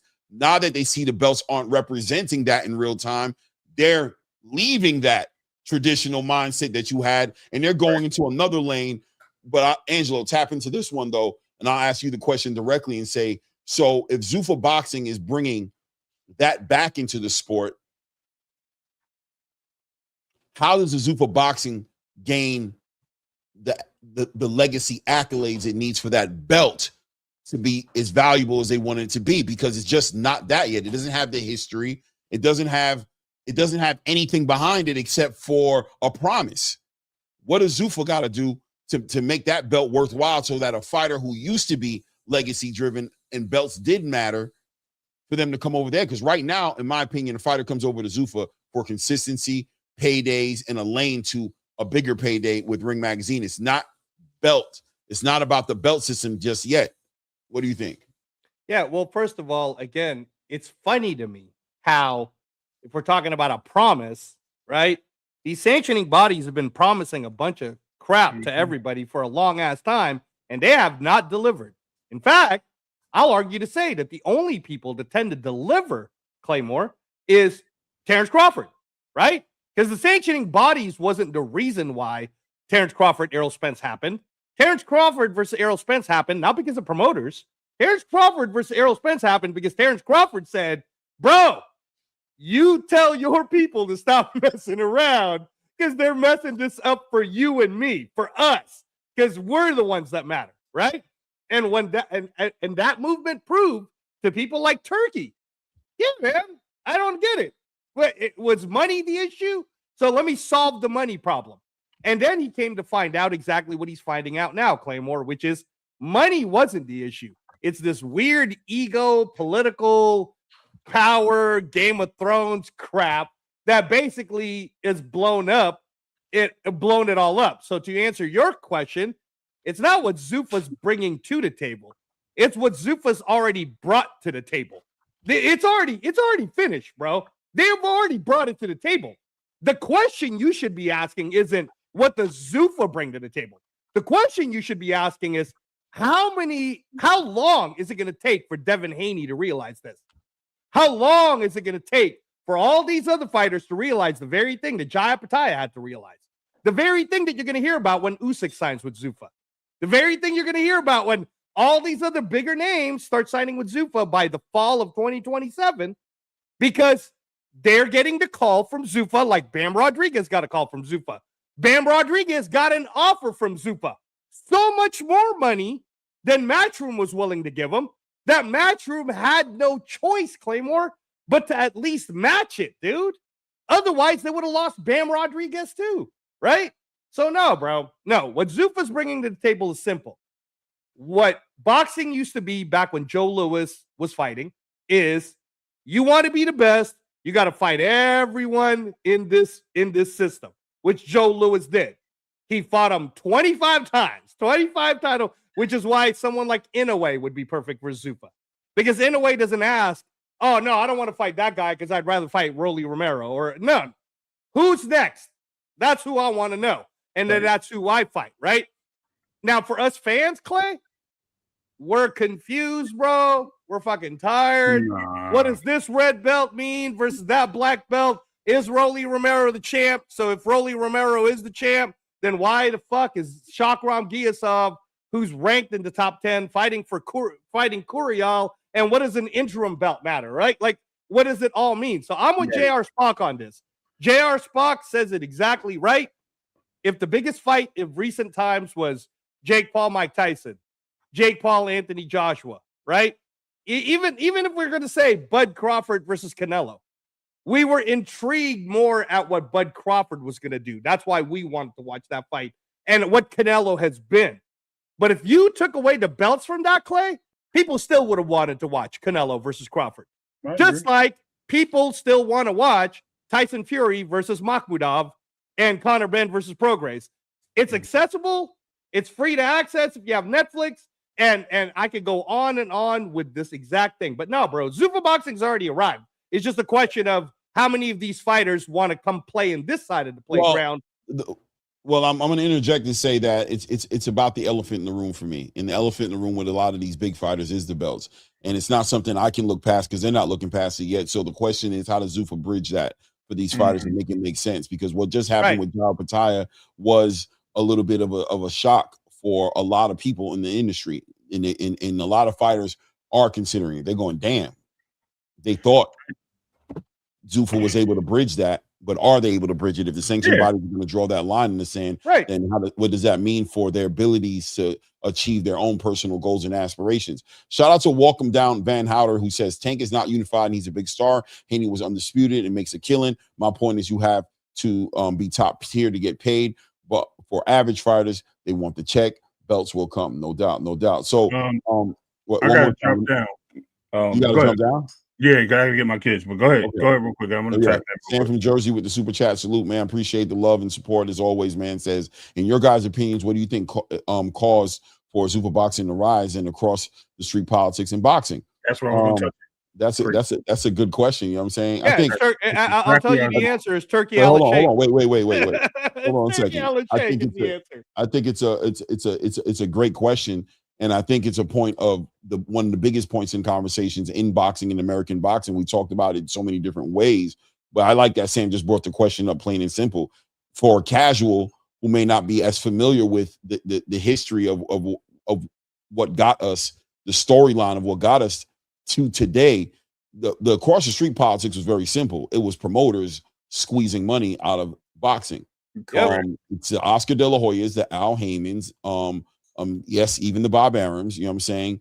These guys who decided they were going to stop growing boxing, and they looked at boxing as, we're going to focus on taking money from these fans that we have. And it was like Dana White said, it was a close out sale every fight. They never tilled the soil. So the across the street politics came into where I'm trying to get your fighters, you're trying to get my fighters, and the way I'm going to do it is I'm going to starve your fighters of opportunities they can only get by fighting my fighters and vice versa. And then we're going to bring the pay-per-view model and we're going to squeeze that as well, redline it so that more new fans can't come into the sport, and it's going to pad our pockets. We're going to control the viewership. We're going to extort networks by getting them to give us big upfront money and then threatening them with losing out on their investment. But I'm like, okay, go ahead, go away, but you're going to go away a loser. You don't what they say in the stock market, you don't lose until you sell low, right? No matter how the stock market is moving, the only moment you lose is when you sell it. So if you bought it at 5 and you're going to sell it at 2, you lost. But just because you bought it at 5 and it's selling at 2, don't mean you lost, because as long as you stay in the game, you get an opportunity to catch it when it goes to 10. But after a while, it goes from 2 to $1.50 to $1.25 to $1, and then networks start cutting their losses. And that's what you're seeing right now. Networks who have cut their losses, sold their stocks for pennies on the dollar to have something rather than nothing, because the trajectory just ain't going in the right direction. And Sam, I wanted to answer your question this way, which is, thank you, by the way, for always checking out our Read the Ring series. Me and Clay are going to work on the episode 7. Hopefully we could have some time to drop it this week. But what, in my opinion, what I think made Zuffa work and why it's doing well right now in terms of its trajectory is Turki Al-Sheikh came into this boxing space hardcore in 2023. And he played with the players. He played with Matchroom. He played with Queensberry. He played with Toprank. He played with everyone. And what everybody was originally leading him on to is money is the reason why fights couldn't get made. And after a year of doing his best to make fights made and money didn't matter, you know what he found out is that's not true. The reason why these fights don't get made is because we have incompetent people trying to put them together. Yep. So with that said, the most competent guy I've been watching is this Dana White guy, who is doing UFC and MMA, and I'm not even a UFC fan. But I am a fan of good business, and I am a fan of structure. So let me talk to him. And somehow between Nick Khan, him, Sam, it's simple, man. Why would Saudi be paying $10 million as a fee just to get Dana to do things? That's the fee, bro. That's not even the budget, right? The budget is a combination of the $100 million that Paramount's given Zuffa Boxing per year, on top of what else Turki Al-Sheikh will do, like the $15 million for Conor Benn. So that's why Zuffa's ahead, man. That's why. Right. Well, I like exactly what you just said. You landed that well. I wanted to touch on something you said earlier, and I want to actually, before I get out of here, I just want to say, like, you nailed it when you said, when Joe Louis was fighting, right? We only had one belt, right, at one point. And I think that's what changed the game. Adding these belts to the sanctions and things of that nature has corrupted boxing in itself. And as those belts have grown, what have they did? They attached themselves to promotional companies. Each belt is pretty much a fascist of each company, just like the Zuffa belt is a fascist of its company, right? But they have their own belt. They didn't seek approval and to bring and pay these sanctioning bodies to represent them. So with all this being said, we have to understand that these belts have to die off. They have to. The ring belt has to be at the top. They have to listen, I'm keeping it real, right? I'm not mad at you at all. I'm not at all. Go ahead, Ray. And Go they ahead. have to and what they do is they have to re-engage themselves and bring themselves into boxing basically as a whole, or a unification of whatever they got to do. Zuffa is doing what boxing should have been doing for a long time. We should have had a long time ago a council of boxing to solidify and control how this is working, instead of all these different sanctioning bodies controlling each aspect of this and that. The promoters moving a certain way. And I say promoters are promotional companies. Let me be clear. Not the promoters, because the promoters are doing everything they can. The management teams are doing everything they can to get their fighters fights. And as you can see, it's paydays, it's this, it's that. And to my second point is Brian Norman Jr. is a perfect example of what I was talking about earlier. And to keep it along this line, he got a belt from Centillion.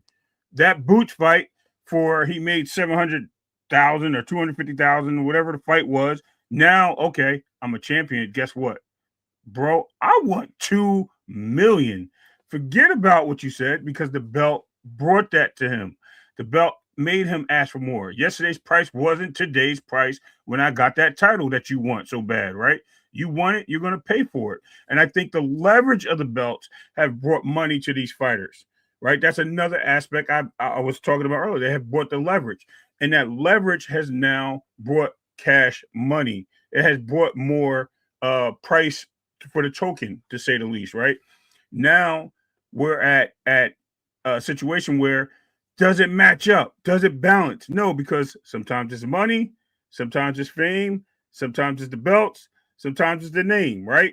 So all these things can't coexist. It's like they try to coexist them, but they can't. You only can get one or two to make sense. And when all four of them you try to get make sense, you have blunder, right? Everything just rolls downhill and turns into shit, basically, and we have nothing. So I just want to say, before I land this plane, is Zuffa is doing it the right way. They're restructured what we have had in the past, back in the 50s and the 60s, until all these other belts became emerged and took over the scene. It's got rid of the promotional guys, right? It's been managers. So now the managers are now feeding into Zuffa and talking to these guys. And Turkey Al-Sheikh, the money, you mentioned, the money has been there. Why didn't we see Tank Shakur? Why didn't we see Tank Devin? Why didn't we see Shakur Devin? Why didn't we see all these top fighters fight each other? Why? Because it was never about the money. It was about pride, name, belts, and all this other stuff outside of what's going on. And what the promoters would say is, well, what am I getting for my fighter to take a chance on losing to this guy? And I lose the name of my fighter. That's what it came down to. Dropping my plane here because the bomb has landed and I got to get my kids. Later, y'all. I'll be in. You're on mute, Clay. You're on mute. Go get your kids, Ray. Salute, man. Appreciate you, man. But let me read the super chat right here. It says, Zuffa should have held off on introducing a belt. Could have played nice with the sanctions for now. Can I say this real quick, Pork Chop?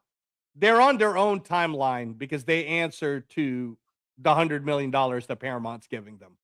That's the timeline they're in, man. Yeah, they're definitely on their own timeline. I get what you're saying, though. Yeah, I understand what you're saying too.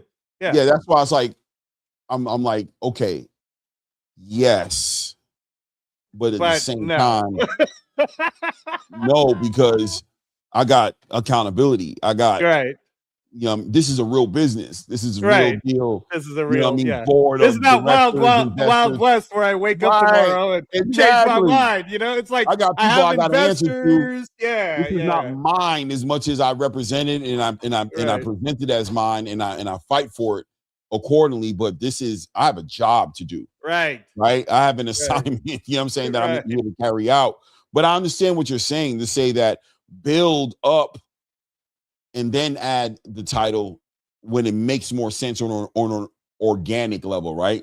When it seems like that's the next box to check, right? You know what I'm saying? When it feels like natural, like, well, you guys have done everything. The only thing left to do is this next step. You rather that feeling be there instead of it feeling like almost forced. Like we got to get a champion. You know what I'm saying? Right.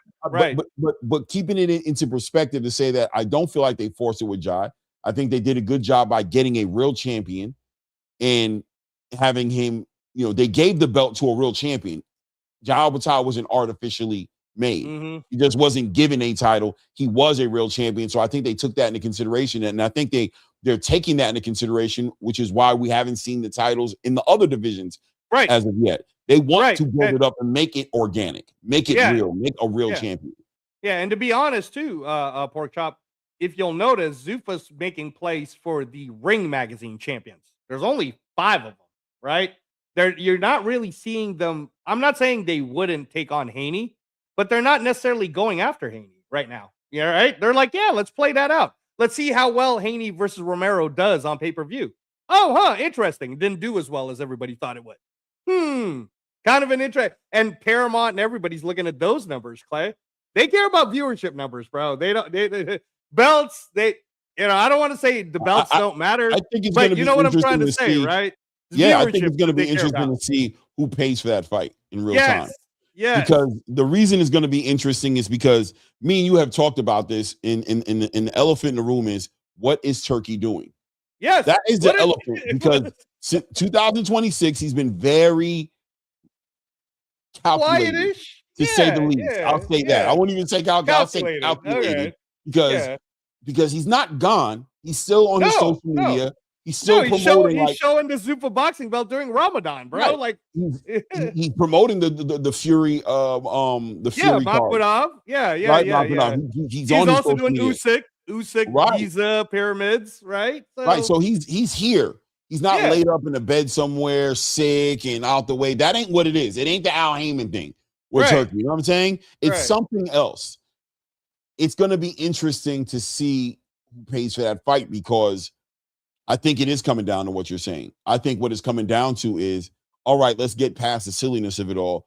Mm-hmm. Let's talk about what works and what doesn't work in real time. Let's no longer continue to move this narrative where these fighters are asking for these big amounts of money. All right, well, let's let these investors and these networks invest in these big fights and let's see if they're turning profits. And if they're not turning profits, then we need to get past the delusion of it all and say, listen, that's not selling as much as you keep claiming it does. That's not as big as you keep claiming it is. Because I put some money behind it doesn't make it worth that. Because you guys have no problem throwing into my face that I'm losing money, but these fighters are still demanding the biggest bags. It won't give you guys the fights unless they get all of this money. And I'm in agreement with you guys.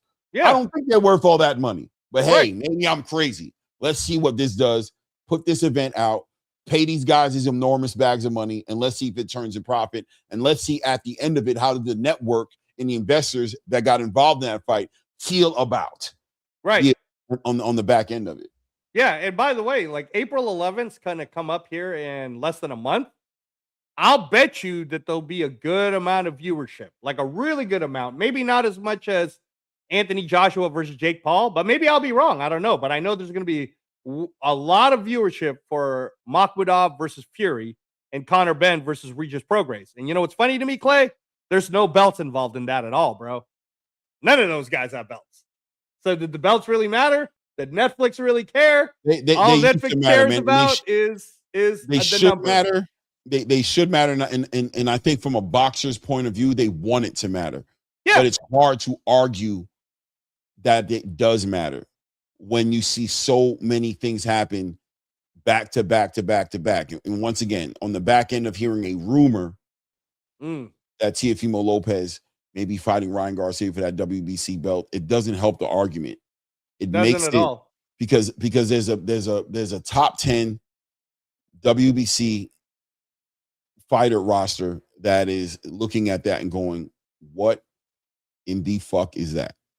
I'll tell you what else is going to be funny too, Clay. If the rumor is Tio versus Ryan, this is what I was telling you about how I don't know how Ryan will navigate not having Oscar around, but it's pretty simple when it's a Ring magazine card that Turkey's putting together somewhere, and it's Ryan versus Tio, but Dana White's the promoter, and it's a Zuffa boxing event on Netflix.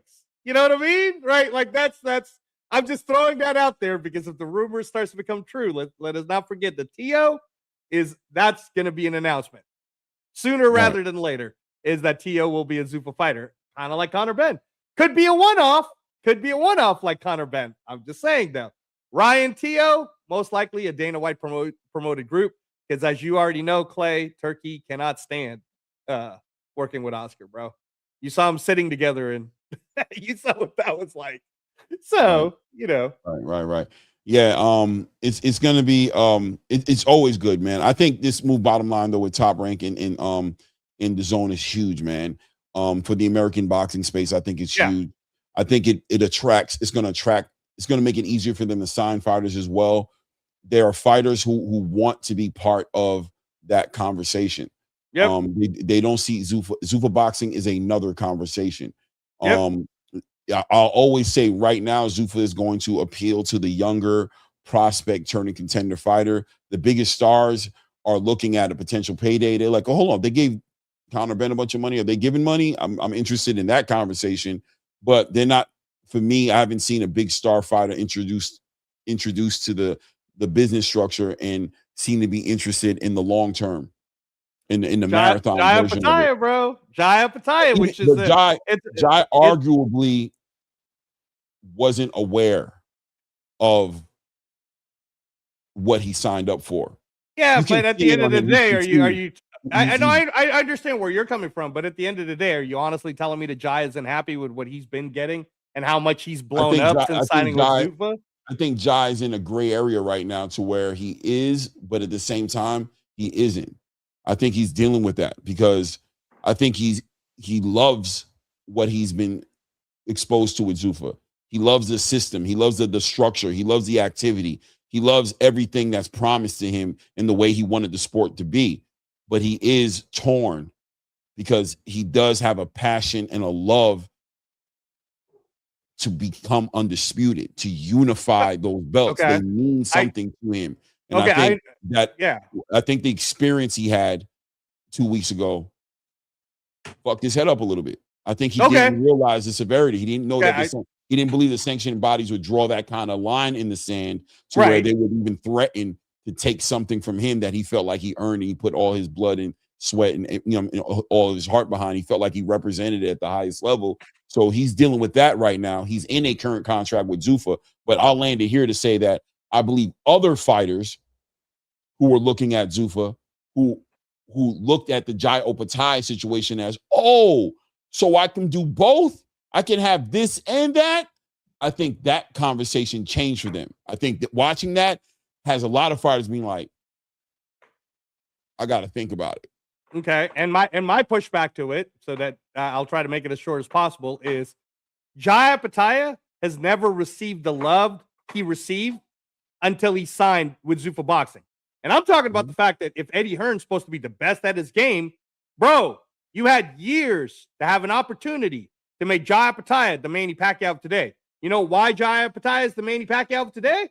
It's because of Zuffa Boxing. It's because Dana White promoted the hell out of him. Because Dana White was putting him at. I saw Jai Opetaia at a Vegas Golden Knights game. He's on a rugby series. They're actually doing their job, which is promote, Clay. So I understand what you're talking about Jai's need to want to know that he's the best so that he can fight for the quote unquote belts. But sooner rather than later, I think Jai's going to get tired of the stupid game. And he's going to, if David Benavidez beats Zurdo, which I believe he will, and then that fight doesn't happen next the way Benavidez is making it sound, because Benavidez keeps saying that he has this plan of he's going to get those two belts, and then he's going to come back down to fight Bivol and Beterbiev. Jai is not waiting for no one, Claymore. Jai Opetaia is in his trajectory to become the Manny Pacquiao of today's era, right? He's going to fight someone in the top 10 of Ring Magazine, and he's either going to get those belts or guess what, Clay? He's not going to care. Because even right now, he is still currently the IBF champion. Because right now, the IBF is currently being sued. And I think that all the fighters are looking at that, which is why you saw Richardson Hitchens, no matter what the doubting could be. Richardson Hitchens was at the Zuffa Boxing office with Eric Berlanga and Teofimo Lopez, bro. I'm sure he wasn't there to visit, Clay. I'm sure Richardson Hitchens was not there to visit, bro. They're looking at numbers. They're looking at numbers. There are things moving, but like I said, I mean, I'm waiting to see. I think it does go that way, but without a doubt, it's a reality check. And the reality check is that going with Zuffa, if your whole thing was unifying these belts, collecting these belts right here that are around me, and becoming a champion, if that was your thing as a fighter, the Zuffa route doesn't necessarily facilitate that for you. Not because of Zuffa's position necessarily, but clearly the sanctioning bodies seem to be drawing a line in the sand with that. So you have to take that into consideration as a fighter, right? When you're moving forward with Zuffa, that no matter what they promise you, because what happened with Jai is Zuffa said, "Yo, look, we're not going to get away with that. No problem. Yeah, go ahead. What Zuffa couldn't speak to was what IBF was the doing. position of the sanctioning bodies. Right. They couldn't speak to Jai about that. Jai thought he was good with the sanctioning bodies. He thought the only thing that would have stopped him. But even right now, in present time, in real time, David Benavidez speaks about whether or not the Zuffa boxing wall will be an issue with them fighting with each other. He speaks on that. Because in truth, and you and I will always debate this, Clay, I really don't think David wants to fight Jai. Not today. I think maybe 5 years from now when Jai's 35, but I don't think he wants to fight Jai Opetaia today because what's the upside? What's the upside for David Benavidez to fight Jai Opetaia? He has no upside. The upside is if he's true to his word, and I'm sure he is. I'm in belief he is. I'm just, you know me, I'm not going to do that. I'm not doing a he don't want to thing. No, I'm going to say that he wants to fight the biggest fights. Yes. Wants the biggest paydays. Yes. He's interested in doing legacy. I agree with all of that. Without a doubt, Jai Opetaia is the best current cruiserweight in the game. In the world. No arguments. I agree. 100%.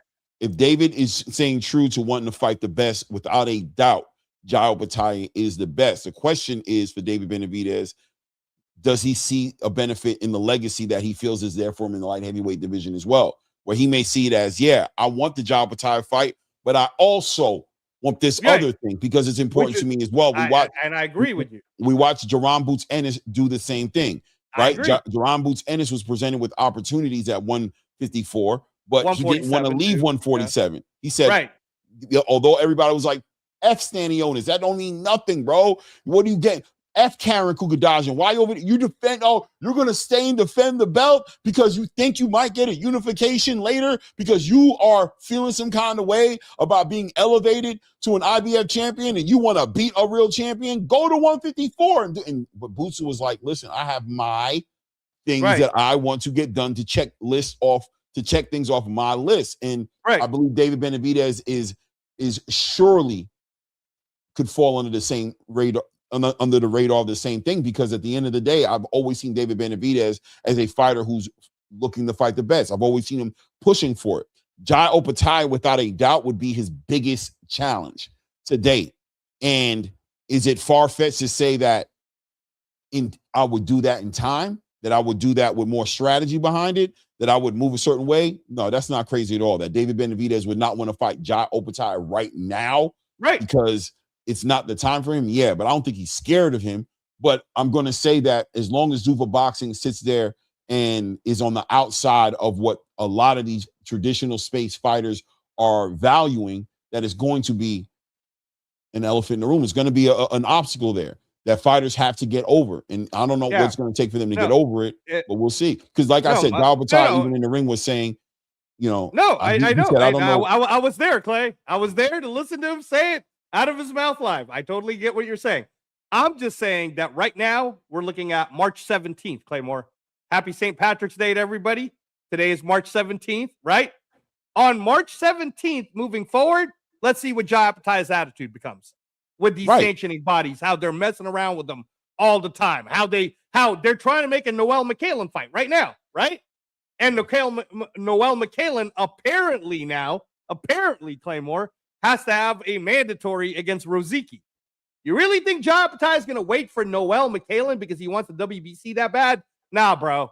He's fighting in May. He's fighting somebody in May. And if it ain't McCallan, then I guess McCallan's either going to have to decide to drop that belt or whatever. But he's moving on, right? There's a guy by the name of Rob Zafar waiting to sign with Zuffa right now. And I'm sure Turkey will be more than happy to give him a bag for Jai to be back. Right. I agree with that, right? So, but here's where I'll believe it more, and it'll become more realer to me, because I think the only thing holding Jai Opetaia in the cruiserweight division is the aspirations of becoming a unified champion. So I agree with you. If he stays at cruiserweight, it's because he wants to get these other ones. It's because he wants to be undisputed. So that's what I'm trying to tell you is Benavidez and Bivol have already said what their trajectories are, Claymore.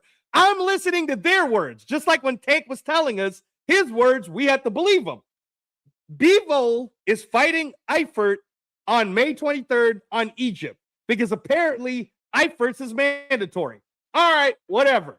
Then he's supposedly fighting Beterbiev next.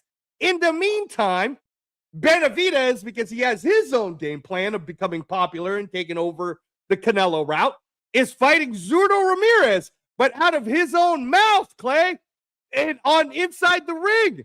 He just told Max Kellerman this. His next plan after fighting Zurdo is he's going to come back down to 175 to fight Bivol, then fight Beterbiev. That's great. Yay! Where's Jai in all that picture? Nowhere to be found, which is why I'm telling you, not going to happen. And if it does happen, it'll be when they're both 35 or some crazy shit like that. Jai Opetaia is going to do his thing. He's either going to A, be undisputed, or B, say, you know what? I'm not fucking around with these belts anymore. I don't care. I'm the Ring Magazine champ. Everybody knows I'm the best. You just saw the other guy who just won the WBA and the WBO run away from my division. And you just saw the WBC cock blocking me from trying to get him. I'm done with playing these games, man. Usyk's about to retire. He says he only has 3 fights left. Usyk said, what were his fights, Clay? He said he's not even fighting Agit Kabayel, Yeah, he's not bro. fighting Agit. He's not even fighting Agit, which I told you. End it with and you know what one more fight would be after Fury? After he beats Fury the 3rd time, if that's what they're going to do, Jai Opetaia to say goodbye, bro. Jai Opetaia 2027 to say goodbye. Here it is, right? Here it is. If Jai Opetaia moves on, to me, that looks like a heavyweight fighter. Yes. That's what I believe. Yes. If he stays in the cruiserweight division, to me, there's still that looming reality that he still wants those belts and he's willing to fight for them. As far as David Benavidez is concerned, him fighting Beterbiev and Bivol, listen, man, I've already made a video on this. It's actually doing pretty well, by the way. Okay. Beterbiev, Bivol is Jai Opetaia in one. Jai Opetaia is the real fight that should be made, in my opinion. I don't see the advantage of going down from 200 pounds to 175. But I'll say this. I think David Benavidez has shown me one thing's for sure, two things for certain. He's not waiting for nobody. So right. I agree. He's expecting Turkey Al-Sheikh to be able to deliver on those fights. I agree. I think that Canelo Alvarez situation is gonna resonate about the same thing, where Bivol's not interested in fighting David Benavidez. Yep. He's not interested in dealing with the WBC.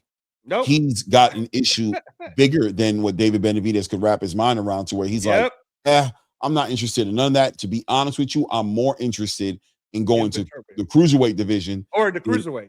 Yeah, to go to the cruiserweight division and do something significant up there against a Jai Opetaia potentially. Or if maybe you're in the way, maybe do that. I've already become undisputed at the light heavyweight division. There's absolutely nothing in it for me to fight you at the light heavyweight division.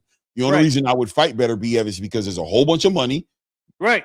Some oligarchs that want to put a whole bunch of money behind it, number one. Right. And number two, you know what I'm saying?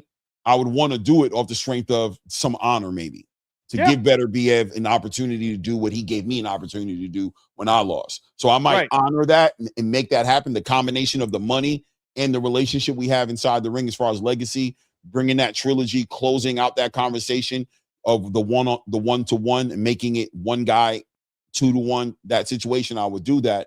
I think Bivol is going to go up to the cruiserweight division when it's all said and done. I agree. I think David Benavidez is risking hurting himself physically playing this weight cut game.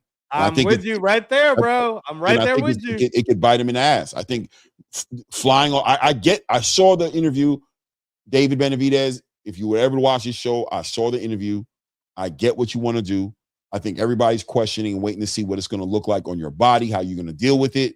I think you're going to get acclimated if you win that fight against Zurdo Ramirez, and it's going to be something different for you to take 7 months away, because he's talking about taking 7 months or more to come back and fight Dimitri Bivol. Dimitri Bivol is leaving. He's gone, bro. He's out. Or he's going to cruiserweight division. Yeah, and Bivol has already said on his interview, it's Eifert in May, and then it's Beterbiev, which is the 3rd fight, which was contracted by Turkey. Turkey had a trilogy contract with him. They're going to honor the trilogy contract because the last thing Bivol wants to do is not get paid. Same with Beterbiev, who's already going to be on 41, going on 42 by the time they fight their 3rd fight. So Claymore, I keep saying to you, the only way Benavidez Jai Opetaia ever happens, at least during their peaks, is after Benavidez wins against Zurdo on May 2nd, if he does what Akeem is saying. Which Akeem is saying after that, he'll be going over to Zupa, bro. That's what he says on the chat. Shout out to Akeem Blake, man. But otherwise, I don't see it at all. And Pork Chop, MVP.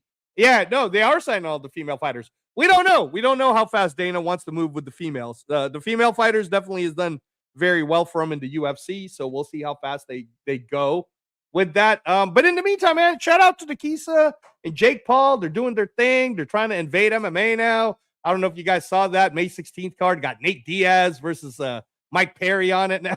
He's got Ngannou versus the Brazilian guy. So, they're doing the thing, man. They're doing their thing. Good for them. Good for them. Yeah. Shout out to Pork Chop for the $5, man. I appreciate that, man.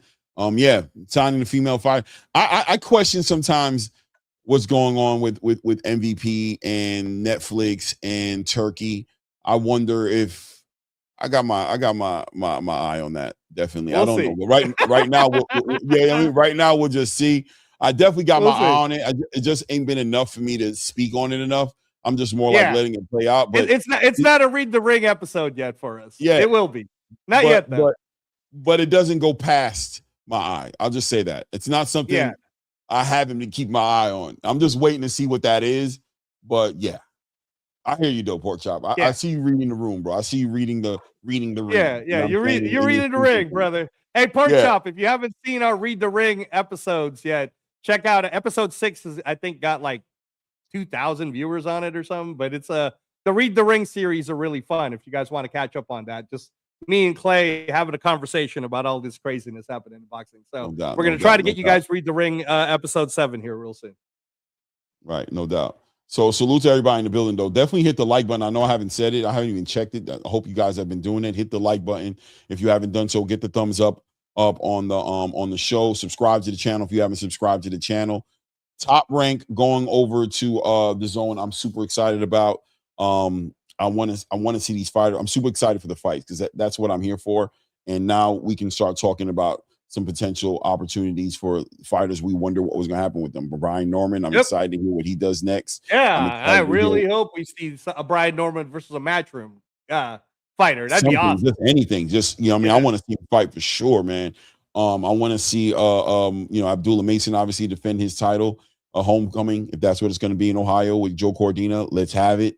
Let's have at it. And without a doubt, the biggest fight right now that can be made on the back end of this deal right now would be Xander Zayas versus Ron Boots Ennis. If that is indeed in the workings, I've told everybody that is the fight at 154. Honestly, man, I know it's against the Ring Magazine rules, but if Xander Zayas and Ennis fights, I think that should be for the Ring Magazine belt, bro. I'm done with this Fundura fighting Thurman and God forbid, like if Fundura loses the Thurman, which is possible. Oh my God, Clay. Ortiz isn't going to be fighting for a while, as we know, because of the court case. He doesn't even get to talk to the judge again until September. So yeah, man. Would you be mad at Ring Magazine, even though it's against the rule books, if Zayas versus Ennis ends up being for the Ring Magazine title? Would I be mad? No, I wouldn't be mad. But I don't think they should, though. I don't think they should. I know, man. It's holding it up. This damn court case. I think just, I wouldn't be mad, but I don't think they should do it. But I do think stylistically, forget about the belts, forget about all that. This is the best fight that can be made at 154. I've called for Xander Zayas. I told you guys, stylistically, he's going to be problems for so many fighters in that division because of how he boxes and because of how the division is so puncher heavy. They don't get a chance to prepare themselves to fight against Xander Zayas. I think Jaron Boots Ennis just hasn't been in front of enough Xander Zayases in recent times. He's going to have to adjust. I'm favoring Jaron to win the fight. You know what I'm saying? But I just think stylistically, one of the best fights that can be made at 154, man. So if they're able to figure this out, and if this move by Top Rank to the zone helps push that forward even more, I'm here for it, man. I'm here for it. Shout out to Coach Hector Bermudez. Yeah, man. You already know how much love we give. You already know how much love we give Rohan Polanco, but now at least he has a home in the zone, Coach. So hopefully we do see something like that materialize or something. Because we'd love to see Rohan back. Good luck to you this week. I know you got Yo-Yo fighting Terrell Gashaw, but honestly, Coach, you already know we how we feel about that one. He's gonna knock the hell out of Terrell Gashaw. Yeah, Pistol Black Star says Boots destroys Xander. Xander's overhyped. We'll see. We'll find out, man. We'll find out, man. Hey, man, we'll find out, man. That's a great fight. I'm telling you guys. That's a great fight. You're gonna see. Definitely a great fight. We'll return to this conversation if that fight happens at the end of it. And remember, I told you that's going to be a great fight, bro. I'm telling you guys. If it happens, Clay, if it happens, we will. That's going to be. That's why I said on the back end of it happening, we'll see. Because what it's going to be is, will Boots stop Xander? And if Boots doesn't stop Xander, does Xander have the acumen to take the lion's share of 12 rounds against Ron Boots Ennis? And what's going to make you upset, Clay, is what always makes you upset when I bring this up. But I sent you the tape of Pavel Sasulin, who just fought last weekend in Russia. He is the #1 in the WBA. That's going to be Boots' next opponent if the Xander thing doesn't happen. I mean, I'm not going to be upset, but yeah, I will. I'll be upset. You will be upset, man. I will be upset. I will be upset because I want to see Boots get a signature fight, man. I want to see him get one bad, man. So hopefully that's not the case. Hopefully they're able to push this over the finish line. Coach Bermudez also, he has 2 fighters this Saturday. He has my bad, Coach. I didn't know Tejas was fighting. That's how, by the way, Coach, that's how bad the advertising has been here in Vegas, just so that you know. So Yoenis Tejas is fighting Brian Mendoza, who was the former guy who knocked out Fundura. That's awesome. Right. I didn't know Yoenis was as soon as he lost to Abbas, he went to Coach Bermudez to learn the Coach Bermudez way. So that'll be great. 2 wins for you, Coach. 2 wins. Nice. Yeah, no doubt. I didn't know that he was one of his fighters for sure. But it is what it is, man. I appreciate all you guys, man. Thanks for tapping in, man. Hit the like button, subscribe to the channel, man. Shout out to all the super chats in the building. Pork Chop, Sam from Jersey, man, showing love, supporting the channel, man. Until the next one, you know what it is, man. We got to get up out of here at this point. We out.